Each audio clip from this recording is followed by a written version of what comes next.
সব শেষ হয়ে গেল, সব শেষ হয়ে গেল। আগে আমরা অনেক ভিডিও করতাম, সেইগুলো এখন আর হয় না। আমাদের সব চ্যানেল বন্ধ হয়ে গেল, সব শেষ হয়ে গেল।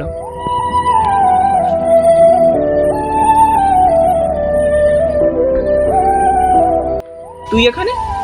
তাই তো এলাম। এই তুই কি ভাবছিস সব শেষ হয়ে গেছে?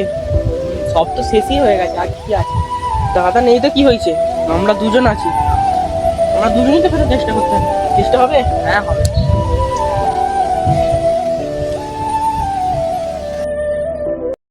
তোমরা এই ভিডিওর টাইটেল ও থাম্বনেল দেখে বুঝতেই পারছো এই ভিডিও করার উদ্দেশ্যটা কি। তো তোমরা জানো এই চ্যানেলে অনেক দিন ধরে ভিডিও আসেনি। তো ভিডিও তোমাদের মনে এখন যা প্রশ্ন জাগতেই পারে যে কেন ভিডিও আসেনি। তো সেই উদ্দেশ্যে আমাদের এই ভিডিওটা করা। এই কারণটা কি তো তোমাদের বলার জন্য, যে দাদাটা আমাদের সাথে, যে বড় দাদাটা ভিডিও করতো, যে আমাদের সাথে সবসময় থাকতো, সেই দাদাটার কিছু পারিবারিক ও কিছু সমস্যার সম্মুখীন হতে হয়েছে। তো সেই কারণটা আমাদের দাদা বলে, সেই কারণে আমরা এখন ভিডিওটাকে আপাতত অফ রেখেছিলাম।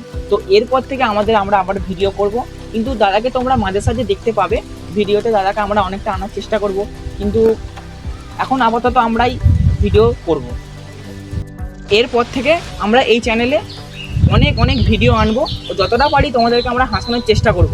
তো তোমরা এইভাবেই আমাদের, যেমন আগে আমাদের সাপোর্ট করতে, ঠিক সেরকমভাবেই আমাদের এভাবে সাপোর্ট করতে থাকো। আমরা যতটা পারবো তোমাদেরকে হাসানোর চেষ্টা করবো। তো খামখেয়ালি ব্লগ ব্যাক। তো আমরা দুজনে ভালোভাবে কমেডি ভিডিও দেওয়ার চেষ্টা করব। তো আপনারা আমাদের পাশে থাকুন। তো এইভাবেই কমেডি ফুল মস্তি ভিডিও আমাদের দেওয়ার চেষ্টা করব। এই তো কি হয়েছে, আমরা দুজন মিলে ভিডিও করব আর তোমাদেরকে যতটা পারি হাসানোর চেষ্টা করবো।